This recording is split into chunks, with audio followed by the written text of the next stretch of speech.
Thank you, guys. I wanted to welcome you all here. I think I know pretty much everyone in the room. I'm Anthony Carpy, Vice Provost for Research.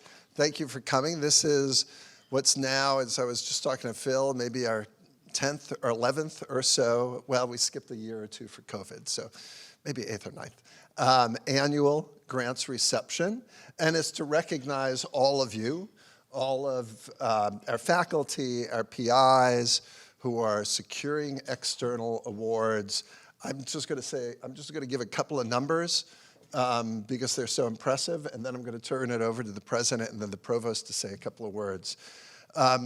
We, for the past several years, you guys have been bringing in about $30 million a year, and that's significantly up from past years. And I think a couple of things that are important here is it's not just money for grants, it's not just money for your research. We've been doing a lot of analysis in the office, and we recognize that somewhere around $4 to $5 million of that 30 million take is really brought in as direct support for students in terms of scholarships, in terms of stipends, in terms of experiences they have, either in internships or doing research, so really important stuff. In addition, that money generates almost about $3 million in indirect revenue, and yes, I know you all complain about it, but that indirect revenue, here is that indirect revenue. No. That indirect revenue comes back and supports a lot of key college activities. It supports department travel allocations, PhD students. It supports awards that OAR gives out to faculty, and it supports many other things, including our Office of Student Research and Creativity and just many other things connected to student and faculty research, things that quite honestly would be difficult for the college to support otherwise, and this really generates that budget. So I want to applaud you and thank you and ask President Mason to come up and say a couple of words. Good evening, and this is one of my favorite events to celebrate you all. Anthony gave all the numbers, and those of you, I knew you were going to do it, but I may repeat them anyway. But those of you who know me and Anthony, we dissect the numbers all the time, and I'm like, are you sure this one's this and this one's this? Because we use it to brag quite frequently. And one of my goals, which is not original, it was a goal before I got here, is because of the significant amount of money you all bring in for research dollars, I want us to get the CUNY research designation. And that's why we pore over the numbers. We pore over trying to tell that story. The challenge is we haven't figured out who makes the decision. Seriously, you laugh. That's because they don't know either. They really don't know how, they happened so long ago, people don't really know how the decisions got made.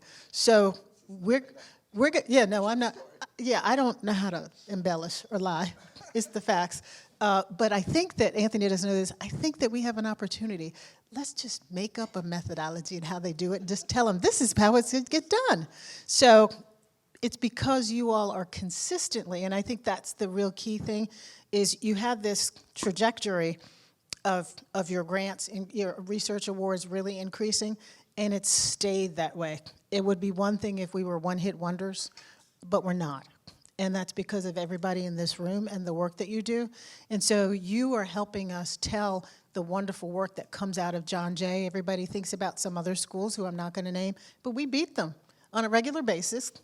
And we like to go in there and tell people that on a regular basis, that we outperform them. And so, and again, that's you guys. And that's all the work. And it's not just from the competitive spirit. That's important. But it's not just because we're competitive. The work that you all do here at John Jay is different, and it's, in my mind, much more special than the work that happens anywhere else, because everything we do is through the lens of justice, equity, fairness, and thinking about improving the world. And you all aren't just, you know, coming up with something that is not going to have any practical use to anybody in the world, maybe novel science and some creative thing that nobody's thought about before, but is it going to impact people's lives? And that's what you all do. You do wonderfully creative, innovative, new things that also have a practical impact on people's lives. So again, thank you for what you do. I look forward to this book. I did not kill a tree this time and print it, Tannen, because I knew you were going to have a hard copy. Where'd Tannen go?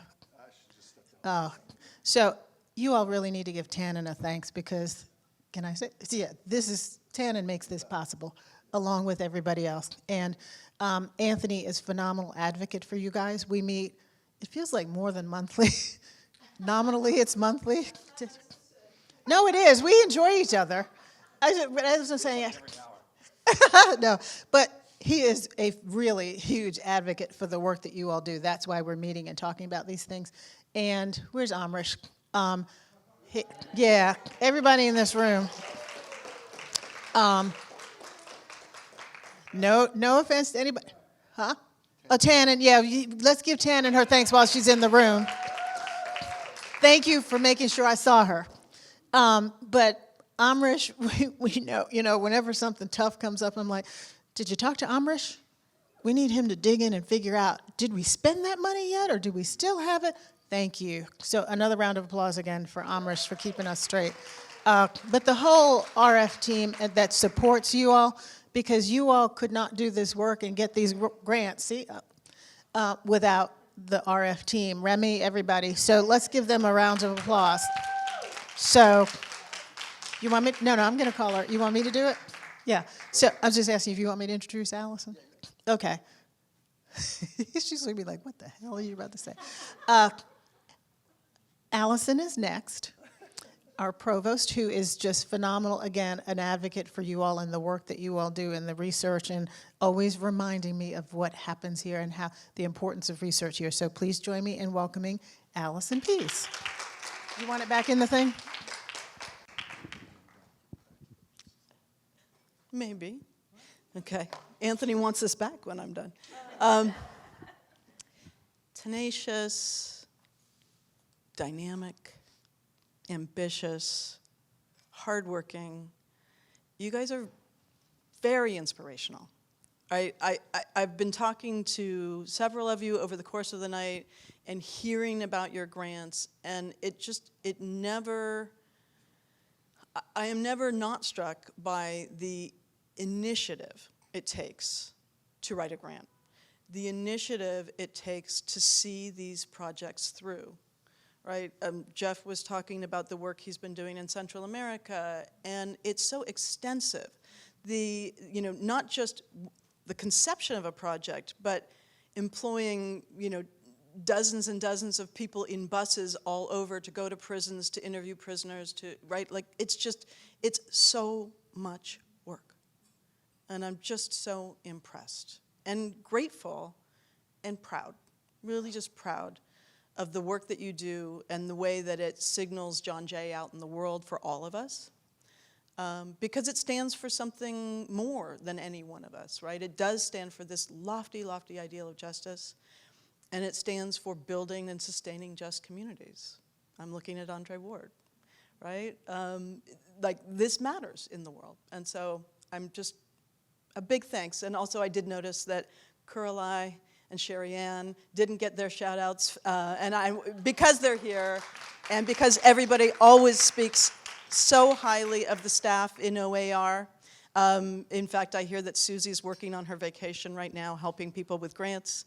Everybody knows, yeah. God bless Susie. Right, so, we are grateful for OAR and Anthony's outstanding leadership and the way that that office works for all of us. But again, I want to bring it back to you all and the work that you all have done. And I don't know what you've got planned next, Anthony, but I would actually really like to hear from a few of our grant getters if they're going to share. So, okay, then I'll choose just a few people. Because one of the things I think, what I hear often going from place to place in the college is people say, nobody knows what I do, right? And it's true. Right? We have a communications problem, but we have a beautiful opportunity right now, this room full of really just stellar researchers who are doing innovative work, again, with John Jay's name. So I am at random going to say, Andre Ward, if you will come up, Josh Freilich, if you will come up, and Maria Morris, if you will come up. And each of you, if you will just say sort of one thing, one grant, because you're multiple grant getters, each of you. You're big fish. But just sort of say one grant and one thing that you're working on. Andre. Currently, we have. And you might introduce yourselves. My name is Andre Ward. I'm the executive director of the Institute for Justice and Opportunity at John Jay College. One of the funding streams that we have is from DCJS. Many of you are familiar with it. That funding supports the work that we do in prison, and it's incredibly important work as the men that are there, and at some point we would like to expand it to the women too who are incarcerated. But currently we're working with men that are in Otisville Prison in partnership with BMCC College, and we're offering credit-bearing courses there and also a degree, an associate degree for folk. So that funding that comes from DCJS supports us considerably, and we're really grateful for that partnership. As it happens, I'm meeting with them, I think, next week. I have a meeting with Rosanna for lunch to talk about maybe some more funding. And so, really grateful for that work, and just grateful to be in a space with all of us as leaders in this work, because it's really important. And John Jay, I agree with Carol, is a stellar institution. I'm not saying it because I started working here, but just from my vantage point, the collaborative work that happens among us, the opportunity to engage each other in different innovative ways, it which makes me want to stay here. So, thank you, I'll pass it. Thank you. Maria. Thank you. Hi, everybody. I'm Maria Maris. I'm a full professor at the Department of Security, Fire, and Emergency Management. I'm also the director of the Center for Cybercrime Studies. If I was going to choose one grant to talk about, I'm going to talk about the one on emerging technologies with our Internet of Things Lab. For those of you who don't know what Internet of Things are, it's everyday objects that are connected to the internet, things that are not supposed to be connected to the internet, like a fridge, like a washing machine. So we decided to put forward a grant that not only helps us design and create an Internet of Things forensics lab, but also teaches our students how to forensically extract data from those objects, because what we're seeing is that data from everyday objects is being introduced in courts of law. So we want to understand, on the one hand, the forensic value, and on the second hand, which is the most important, how much data is being collected about users, how it's used, and how it places individuals at risk. So we've been fortunate enough to get funding from the Bureau of Justice Assistance, hopefully for another 3 years. And we're hoping to continue to grow, because we're able to teach our students not only about the crime scenes of today, but the crime scenes of tomorrow. And also to teach them to understand what they're adopting when they get a wearable, when they bring these devices in their homes, and what that actually means for their privacy today. All right, I'll stop because I'm going to go into a lecture right now. I see it happen. I'm seeing it happen. What? She didn't mention the earmark. Oh, yes. Yes, so we've also been fortunate enough to get an earmark for $960,000, which will help us design digital forensics and a cybercrime investigation suite that will go into the Internet of Things Lab. And again, it's a way to teach our students about the technologies that they're going to be faced with today. And we're really excited because the type of students that we have in our labs are not just technical students, we're teaching non-technical students as well, so they understand the value of learning this technology, and they're able to use it in their careers. So I promise no more lecture, because I'm ready to go into a privacy. And we thank Senator Chuck Schumer for that earmark. Hi, everybody. Joshua Freilich, Department of Criminal Justice. So we're working on a couple of projects that are looking at domestic extremists and others who commit targeted violence in the United States. So we have two projects that are really kind of comparable. One looks at terrorists, and we match each terrorist by location and time to a similar extremist who has not committed any violence in the United States. And then we have a second project, which is conceptually the same. It's looking at school shooters in the United States since 1990. And we match every shooter to the school that they were linked to a non-offending student from that school, and also to a youth of the same age, same location, who committed violence in the community outside of school. And in both projects, it's basically just tracking what they call risk and protective factors, different experiences when people were younger, abuse, physical, emotional, sexual, et cetera, to highlight what might distinguish the school shooter and the violent extremist from their control groups, and then linking it to both theory and also to policy.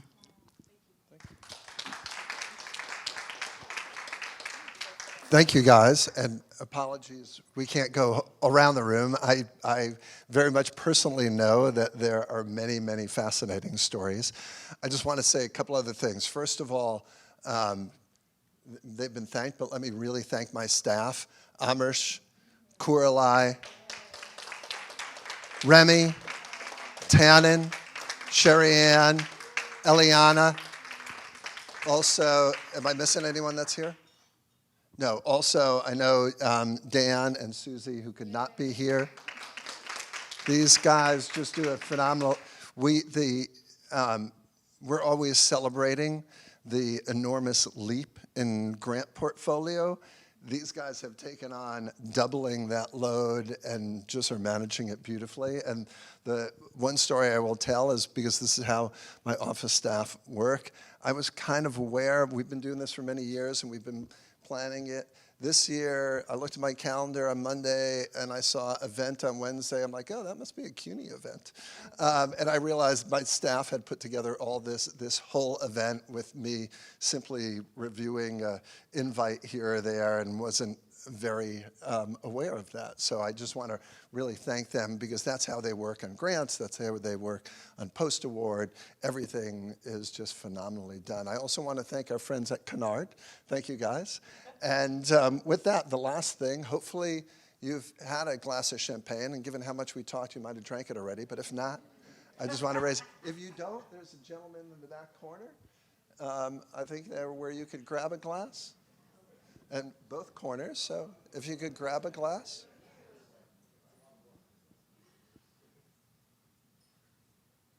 Anyone else? And I just wanted to say thank you and congratulations. You guys have had a phenomenal year. Cheers.